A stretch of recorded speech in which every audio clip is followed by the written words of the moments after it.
we were working up to 15 hours a day, 15 hours. We start in the morning, we finished late by night. And this is why I say many people didn't have the courage and they were not willing to work that hard. And the name was too heavy for them.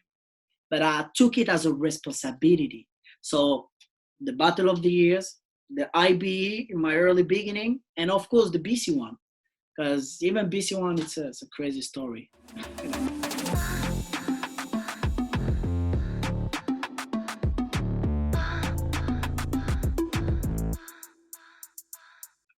What's up, everybody? Thanks a lot for tuning in. My name is Paul. I'm the channel owner of ProDance TV, and I've been active in the breaking community for 20 years. Due to all the recent happenings and the world is pretty much on a lockdown, I started this series called ProDance Talks. And every talk and every week will feature another guest ranging from a dancer, DJ, MC to promoter. And we've already had some great talks with Hooch from the UK Champs, Tyrone from the Notorious IBE, and our last talk was Kareem from Rockforce Crew USA. This time, I'm really glad and honored to welcome B-Boy Mounir from France. He's a champion B-Boy, a well-respected judge, a breaking entrepreneur, motivational speaker, and a great coach as well. And for the moments I have met Mounir around the globe, I always got inspired by his determination on one hand and also the hard work that he's doing, whether it's from the battles or from the various speeches that he has already given. And I even witnessed determination that Mounir won the IBE 7 to Smoke in 2004. It was in the old Nighttown venue. I was personally there on front row. So Mounir, very happy that you're here. Welcome to ProDance Talks, man. Thanks, Paul, for having me. It's a pleasure. It's a pleasure, and we have time now. Absolutely, we have plenty of time. Plenty of time, and I'm very happy, excited to be here.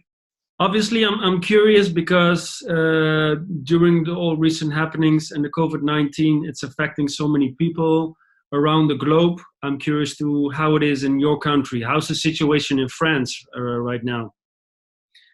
Well, the situation is not the best because I think each country deal differently with the situation. And I think France didn't see it coming, didn't took it too seriously. If I have to compare to Morocco, for example, because I was in Morocco just few days before the lockdown. So Morocco really, they went sharp on it. Like they really deal with it perfectly. They don't have a lot of people infected. There is mask for everybody. For €1, you got like 100 masks, So that's the price, you know what I mean? So here in France, we don't have mask. For example, most of the nurse and the doctors, they don't have full equipment really. So it's not easy. There is many people got scared. They really got scared. It developed a lot of anxiety and people stuck at home. They cannot see their family. They know that the economy is going down. They don't know about their own job. They are scared to get infected. So there's kind of paranoia sometimes. A little bit. And I can see also how hard it is for many people to stay at home. To have the discipline to stay at home. And I can understand sometimes because when you see in some neighborhood, you have people who got like 5, 6, 7, 8 members of family in the same flat. You have like a 2, 3 bedrooms apartment. You have 6, 7, 8 people. You have 15, 16, 17 years old kids. They cannot stay in this kind of environment. That's too hard. 1 week, 2 weeks, maybe. So I understand when I see people going out, it's a very tough situation. Is it like a full lockdown, so you're not allowed to go on the street unless you have to do groceries or get certain medicines, or how is it? Yeah, most people work at home. So they're not allowed to go in the office. So, of course, supermarkets are open. First necessary stuff, they're open. So you have those people working. You cannot go out. Instead, if you want to go to grocery, a supermarket, and you're allowed to go for 1 hour, so close to your home as much as possible. But it's not that hard because, it's not really tight. you can go out for exercise, for example. You're allowed to go out for exercise. You're allowed to go out to see a doctor or something. If you need to go to the pharmacy, you can go out. But me, in my case, I try to go out maybe once every 10 days, every 2 weeks. So I really don't go out a lot. But okay, I'm pretty lucky because I got space. I'm in the house. I got the garden. I got space, So for me, it's pretty cool. But I can see and feel how hard it is for a lot of people. Since what time are you really like, okay, I'm going to stay at home. I'm only going to go out for the necessary stuff? Beginning of March. I came back from Morocco on 10th of March, I think, Tuesday 10th. And the situation was already complicated, I felt it really, especially at the airport. And then when I arrived, we've decided to really slow down. And a couple of days after, they locked down the country, I think on Monday, the next Monday, but we heard about it during the whole week, and on Friday they said it. So they left people 2 days to organize themselves if you want to stay at their own place, or if they want to move in another place, if they have some things to do, So, and then on the Monday it was locked down. So the situation is still bad, but I try to stay positive. I know many people who got infected. My uncle got infected. He's feeling good now. One of our friends from the crew, not a dancer, but part of the crew, he got affected. The doctor thinks it was dead, because it was earlier, beginning of March. Now he's feeling okay. But we have a promoter that is in a coma since 1 month.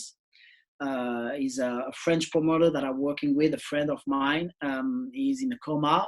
He's slowly going out. So his brother is texting me, tell me how he feels. So yeah, we have been touched. I think everybody knows somebody who got it, or knows somebody who got it. I heard some people died, but I try to stay positive, because it doesn't, if you stay at home, if you stay safe, if you do what you really have to do, if you have this discipline, it's gonna be okay. But obviously it changes your daily routine or your daily schedule a lot, like not able to travel, not able to go out to give classes. It must have a massive effect on your daily routine. How do you schedule your days now to make the best out of it then? Well, it does, because in my case, I'm totally independent. I'm traveling all the time, judging, giving workshop, conferences, speeches and stuff, coaching people. Of course, with this, I stay at home, so I don't work, so I didn't work since middle of February, because I was supposed to be on tour in China from 12th of February, I think, till the end of February. And so the situation, I saw it coming, because I followed what was happening in China. I had my tour that was canceled, so I knew what was happening in there. So I knew that eventually what happened in China between January and February will eventually happen in Europe. So I knew it, and what I saw from China is that they really anticipate the situation. They are fully equipped, like South Korea, Taiwan, Singapore, Hong Kong, China, they really deal perfectly with the situation. So I knew what will happen in France, but I also knew that it might take even longer, because we didn't deal with the situation the same way, So the Wuhan, the city in China, got locked down for 2 months, So how long it's going to take for us? That's the reality, that the government might say something, but the reality says something else. Because even if you're allowed to go out, doesn't mean that you're totally protected. No, not at all. Like, personally, I don't know how long it's going to take since I go out and do something. First of all, we cannot travel until maybe September, I think, However, every B-boy event got canceled, I think. Even the BC one just canceled.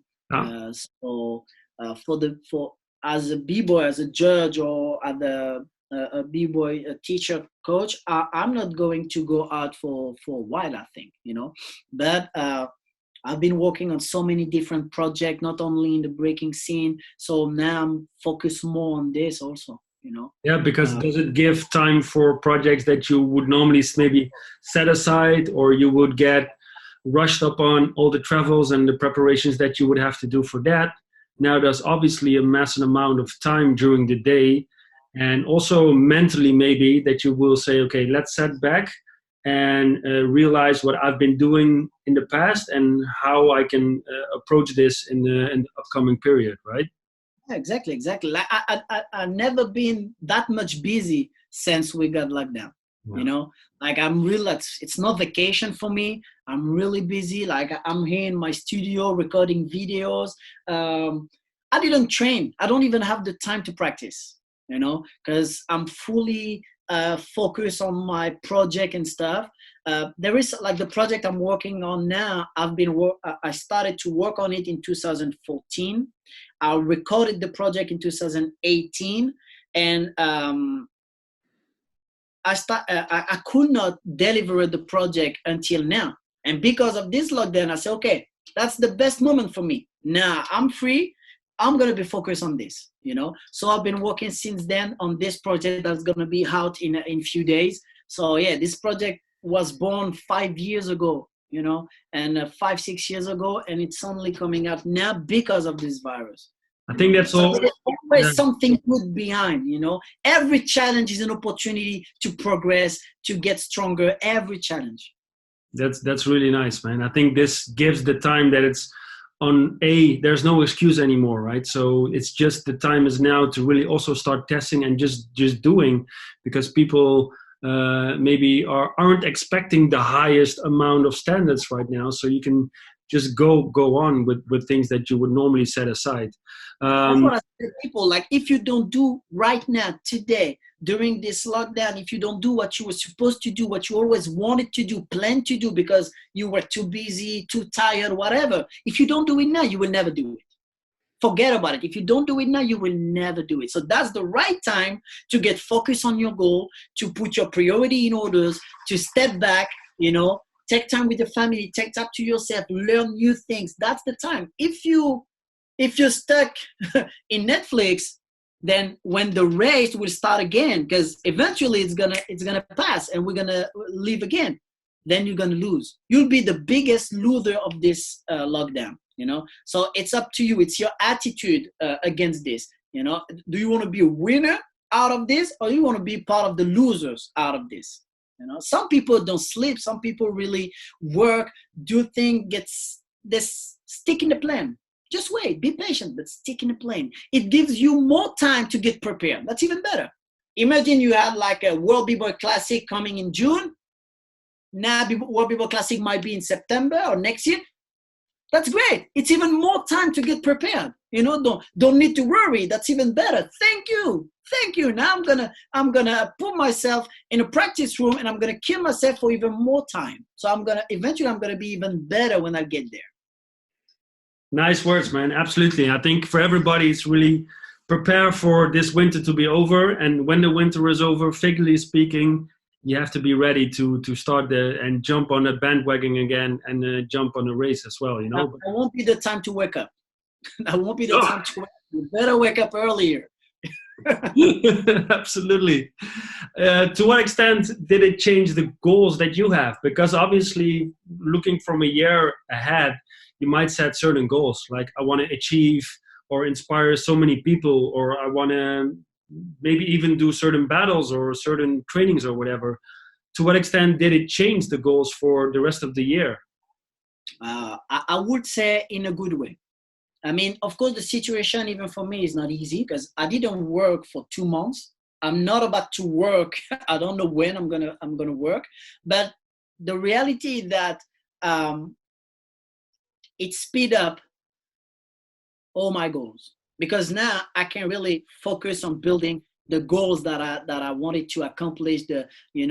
Everything that I wanted to accomplish this year. some of the thing could not happen. Like for example, my training camp, my camp this summer, I'm not about to do it. I'm not gonna do it because I don't know about the situation. It's gonna be too hard, too difficult, and I don't want to put myself, into a crazy situation when you have to organize a full event and then at the last moment you have to cancel and think. So I canceled straight. I had people who ask me, so how's gonna happen this summer because of the camp? Do you put the camp on, or what's gonna happen? I say, no, I'm not, but I have something else to bring you. That's why I made the home camp, I created the first ever home camp. Okay, you cannot come to me, I'm gonna come to you. Stay at home, I'm coming to you. I'm gonna deliver you 6 hours full program during the weekend. So this is why I built this, but it was not planned like this. The situation made this. It was not part of my goals, for example, but I had to challenge myself and to improvise. And as b-boys, the best thing we know is freestyle. That's the best thing we know. Freestyle, improvise, do what you can with what you have, So that's the thing we are the best at as b-boys and b-girls, is do what we can with what we have. But maybe it's good for the viewers as well to understand a little bit more about your mantra that you've been spreading the world with the HWE, the hard work, easy everything. You have it on the hat, you have it in the back of the room. Could you tell us briefly, what does it stand for? It all comes from my experience. Well, like I said, when I started, I was not the best, but I discovered later that I was one of the best at work. I was not the most talented b-boy, but I was willing to work more than everybody else. But what happened when you work more than everybody else? At the end, eventually you become better than everybody else, So all my career that I had came from working hard. That's all I know. I've been practicing 6 hours a day, 7 days a week for years and years, So everything I did, everything I made, when you look at when I won BC1, what shocked people, like, it looked easy. It was not easy, but I was so well prepared. I worked so hard, I made it easy. This is why I call it hard work, easy everything. Because what you do, who you are, if you're at school, at work, in sport, if you work hard, not only what was impossible will become possible, but what was impossible will become easy. Like when you started breaking, it was impossible. Like, I remember myself looking at halos or hair flare. No, that's impossible. When I started in 1997, I was looking at Style Elements, Family. I was watching Storm, the Rocksteady Crew. I said, wow, those guys, that's impossible to reach that level. To just like sitting next to them, Later, time, work showed me that not only it's possible, it's easy. Like, breaking became easy, but nothing becomes easy. You just get better, So that's what I wanted to spread. Like in 2013, I started to build this program because I wanted to eradicate the new generation. Because I felt like something has changed in the mindset. Like, my generation, we had some, but we didn't have everything, We didn't have internet. We saw it coming. Me, I'm not from Paris. I was, on the west part of France. I was young, so I couldn't. If you're not in Paris at that time, back in the 90s, or in a city like Lyon, big cities, you don't see any level. You don't have any great b-boy that can help you, push you. So it took me time to really understand what breaking was and what actually was the level. I had a old tape. You watch a video that happened 2-3 years before. So you're working on a level that happened 2-3 years before. We're talking about breaking, like, especially back then, from a year to another, it's a completely different world. Technically, everything. So we were too late, very, very late. But we had few information, few tapes, few tips, few moves. We mastered those information because we didn't have a lot of information. So we were watching over and over again the same video, Right now, they started to have so much information. It's another problem. Too many information. they don't master none of it, you know. So I saw that the b-boys got more comfortable. They have place to practice. I was practicing in a train station, you know, in front of the, you know, in front of the doors, you know, winter, summer, doesn't matter. Like you got zero, below zero, you're here. You know, people look at you, they think you just like clean the floor, you're just a poor guy wasting its time, you know. What they didn't know, like I had a vision. I knew who I wanted to be, what I wanted to do, and I had goals. But I didn't have a place to practice. I didn't have a studio. I didn't have a teacher. I didn't have this and that. All I had was this train station. So I was not here wasting my time. I was here building my dream. That's different, you know. But And where so, did that determination, where did it come from? The determination to have that vision. I mean, was it a natural thing, or was it something happened that you felt like, okay, I need to have a different state of mind? you know, I think everything is like what we said, post-traumatic. Like it comes, you build an adult based on his childhood, you know, and it starts as a baby. Well, when I was young, my parents got divorced when I was 3 years old, and so when I was alone. I was an only child. Then I had brothers and sisters from my both parents later, but I was an only child. So I didn't have anybody to defend me. I didn't have this or that. I had to learn how to play alone. And when every time I was going to my father, I had one videotape with me. It was Eye of the Tiger, Rocky 3. I watched this video, this movie, a million times. Like I was 8, 10 years old, and I knew every dialogue from the beginning to the end. That's all I knew, you know. And when you were born and when you grew up with Eye of the Tiger, naturally you become Eye of the Tiger, you know. And my family, my uncles, my cousins, were really close each other. They are athletes, you know, playing handball, basketball, soccer in pretty good level, but they're competitors. And I was the younger. You know, I was the youngest, and every time we were playing on the ground, basketball and stuff, they didn't care. I was only 10 years old, 12 years old. They were like 18, 20, 25. If they were losing because of me, they kicked my ass out. Really, it was really difficult, like very competitive. So I grew up this competitiveness, you know. I had to do great. I had to win. I had to score. I had to do it, you know. And because I always be surrounded by grown people. Like my friends were bigger than me, my uncles, my cousins, everybody was bigger than me. I always been the younger. So you have to follow. You have to follow, you know. So you don't have the choice. When I became part of Vagabond in 2004, I was pretty young. I was good, but I was still very young. And I was entering one of the biggest crew in the world. People that I was following for a long time. They didn't let me the time to chill out and learn. No, first thing happened when I became part of Vagabond. We went to Holland for the rematch, an exhibition against Expression. So after even 1 week, the first thing I was doing with the crew was being in front of Expression crew. You know, I didn't have the time to like learn and stuff. No, you learn here, right now, right there. If you can't, that's your problem. Deal with it. So I learned this way all the time, to push myself, to set crazy goals that most people don't understand, you know. But that's the way I grew up. So naturally, I think it came like this. Maybe the way for me to protect myself was to be the best in what I do, you know, because I didn't have nothing else on my back. You know, it's only you and yourself. So if you want to be in the front, you got to be the best. If not, you got to be with the best crew, with the strongest people. I didn't have it. So it was only me. You know? Is that also the main message you would give, for example, if you do the summer camp during that weekend? Is it also the main message you would give to the youth and to the young generation? Like surround yourself with the successful people, and also obviously work hard and put yourself out there, right? Definitely. It's all about the mindset. It's your attitude.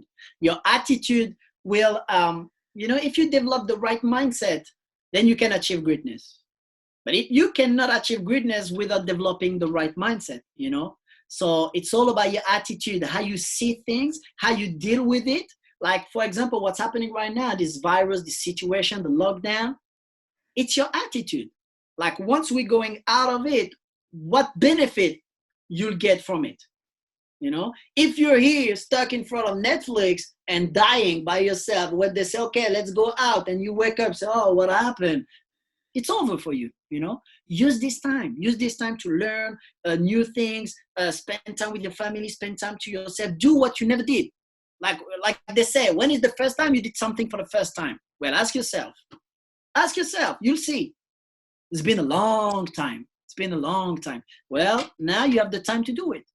Some people, they still have to work. Some people, they have kids, you know, but how many B-boys, B-girls, they are alone, no kids, no parents, just them, you know. So you have 24 hours, and we all have 24 hours. Like, I have 24 hours, you have 24. Like, nobody has more, you know, or less, you know. It's how you use them.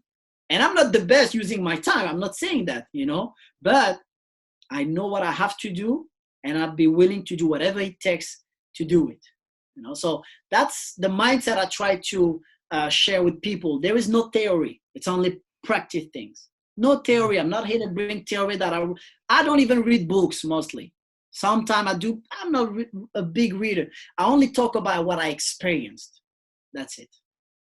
When my first battle was IBE in 2003, my first battles, I never shown up before.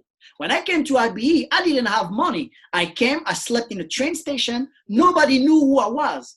Feisty knew me, Vagabond knew me, but that's it. Nobody else in France knew who I was. Nobody outside knew who I was. I came and I was hungry, willing to sleep outside, willing to not eat as much as I want because I didn't have the money for it. You know, I came there, I battled, and I went to the final.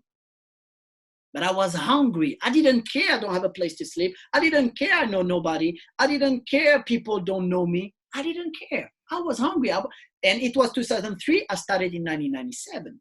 So it took me 6 years to get to my first battles, my very first battles. Right now, after 6 months, you see them doing a lot of battles. Yeah. You know, after 1 year, there is no vocabulary. They don't master nothing. They're still learning the real basic stuff, and they're still battling. And I don't say don't do it, but I just explained what was my mindset, and I shows you yours. Let's see the difference. You know, let's see what you can build from yours and see what I've built from mine. You know, so if there is something I can teach you, share with you, take it. It's here. If it's a choice. You don't want to spend time with me in my camp, in my programs. It's a choice. You have it, you know. But there is so many people there. They understand they can win so much time by taking the knowledge it took us years to get.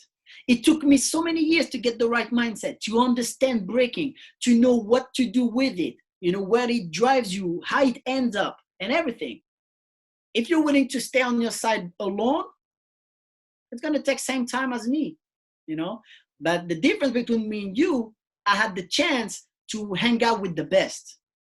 I had the chance to, like, my coaches, my mentors, that's Momo, Slamine, that's Salah. It's not nobody. So I had this chance, but I took the chance because I didn't become Vagabond just like this. It was a choice, the choice I've made, you know. So if you want to spend years to understand how it works, it's up to you. Mm-hmm. Or you can have it right now. You know, or you can have it right now. And this is why each generation goes further than the generation before, because they start when we finish. We started when the generation before us finished, technically, artistically, sometimes, even in terms of events and stuff. You know, you build World B-Boy Classic. Like when you started, such event didn't exist. When I don't know if IBE already existed when you started. IBE started in 1998. You know, so when Tyrone and Mario B started IBE, the generation before them, they never thought about doing an event. They never thought about unify the community like this, and it became what it became. When I came in IBE 2003, because I heard about it. I knew IB, you know, since 2001, 2, because it grew up. But how it grew up? Like it started in the nine town, in a small thing. The thing that happened is what happened inside. This is only what happens on the floor of IB that made IB. You can go start IB first day in a big stadium. If there is nothing special on the floor, it's gonna collapse. Yeah. So it means you can start anywhere, in your garage, in front of your porch, wherever. The only thing that matters is what's gonna happen on the floor. And what happened at IBE since the very beginning, 1999, the Workforce family, it makes it growing and growing. IBE 2003 with the USA, 2001, 2002, USA, Germany, France, later Europe, South America, Asia. That was crazy. You know, that's what was happening there that made what was IBE, for example. And this is true for every event. I think you touched upon some great moments already from your breaking career as well, like the 2004 Seven the Smoke win, but also being able to, as a fresh member of Vagabond, go to IBE Battle Expression. Those are like some great moments. Every moment has a story behind. Really. Absolutely. Can you define for yourself, maybe, I know it might be a difficult one, the 3 moments that had the most impact on your career, or the word as you look back to it, like, okay, this was really groundbreaking for me, you know? Oh, it's hard because, you know, I had the chance to grow with the crew, you know. I had the chance to have also my career as a solo, you know, the BC1 and stuff. So I think it's more moments than one thing, you know, like IB 2003, 2004, like you mentioned. For me, it's really special because IB 2003, I explained what happened behind.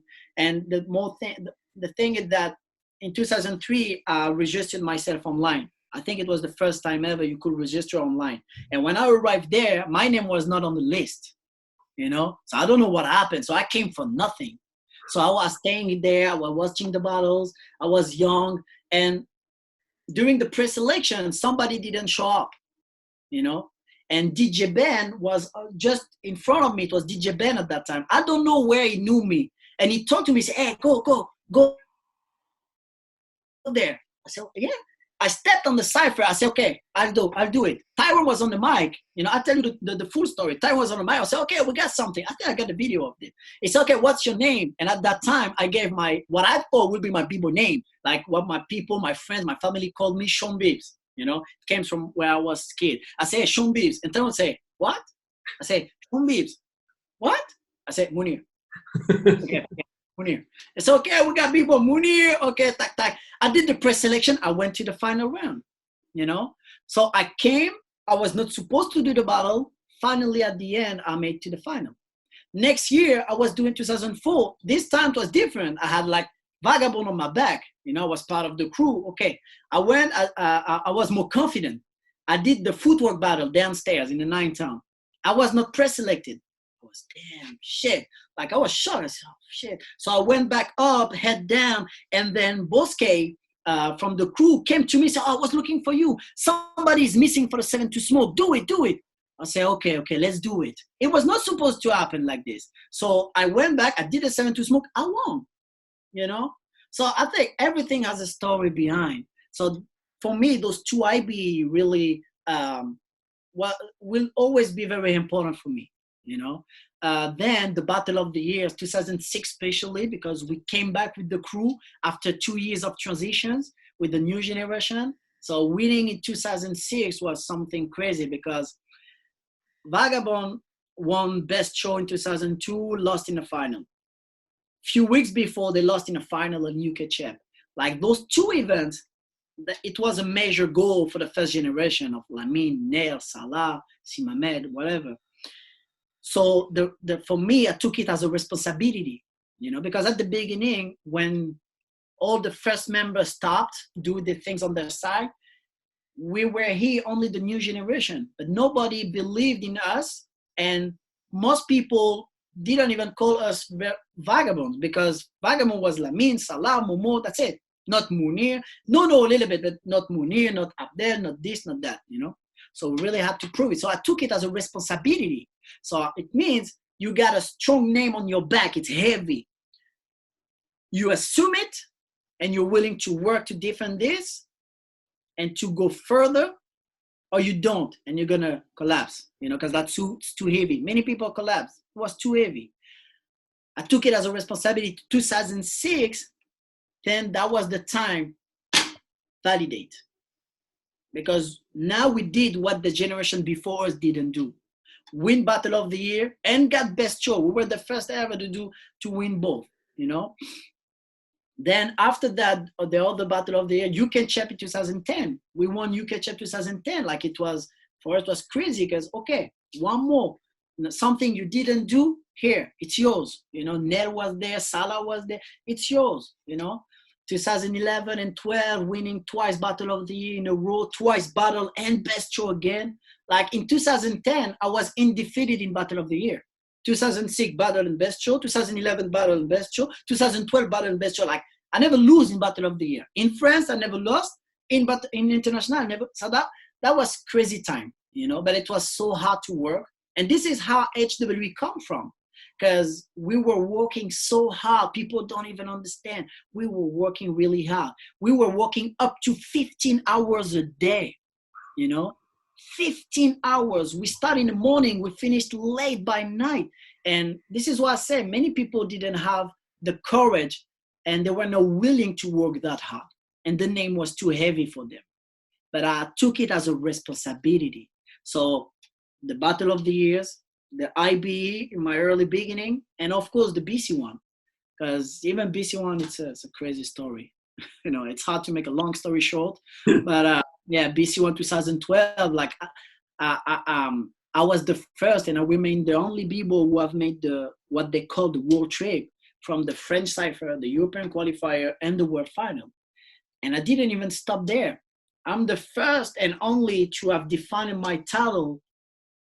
Nobody won twice in a row, It shows how crazy this battle is.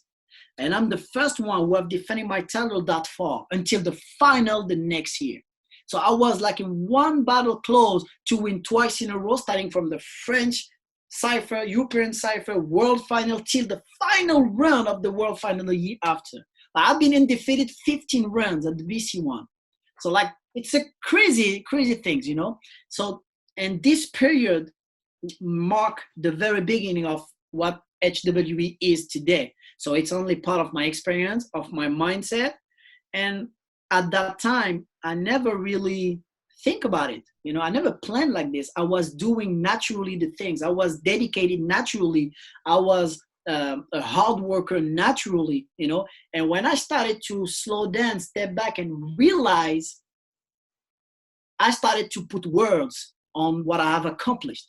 And this is how I started to do conferences, speech, and real quick, I had requests coming from sports, from education, from entrepreneurs and companies. So today, I still want to help the community. This is why I built the home camp. This is why I have my programs coming out in a few days, because I still want to help my community. But now my project is global, Now I have a team of 7 people working with me on the project, because we have project here, project there, project here, project there. So I have a team in much project, and I'm in the middle trying to stay in the balance, which is not easy. That's why I don't practice much, and especially since last year with the Olympics coming. Yeah, I didn't mention the IOC speech I did. Yeah, this one will remain one big part of my life, because I think I never had that much pressure, really. When I stepped on stage just before my speech in front of the all IOC member in the day they're going to vote for breaking in the Olympics, like I really heard my heart breaking. Like my heart beating, I really heard it. That was the first time ever. BC1 didn't give me that much pressure. Nothing gave me that much pressure. I really felt like kind of the world-breaking history on my back. Like if you do wrong, it's over, And I took it also as a responsibility. And glad you nailed it. You did it, man. You did it. Yeah. That's the thing. You stepped up, man, and you stepped up and you did it. And I think that's one of the amazing key factors, that somehow you were able to take that responsibility to make sure that, okay, I got this, and that starts with believing in yourself, and it starts with taking the responsibility and stepping up. So that's pretty amazing to hear. What can people expect from to conclude this great interview? Because I think we can talk for many more hours if needed. But what about this weekend? Where can people apply? What does the weekend look like? How does it work? So it starts on Saturday. We have a 6 hours per day program, including like 2 hours physical conditioning program, 1 hour personal development, motivation, coaching, 2 hours breaking class, and 1 more hour physical conditioning workout and stuff.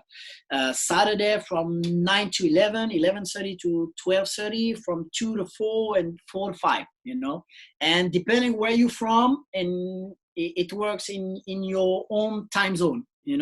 So it's not fully live because of that. I wanted to keep the quality of the video, and I wanted to let everybody be part of it, because if I start my live at 9 a.m., then in New York it's 3 or 2 a.m. it's dead.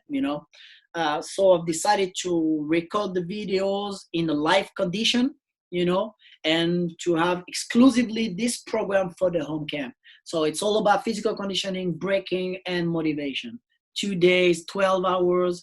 It's going to be in English and French. I'm going to switch. No subtitles. It's live. So English and French, I'm going to switch.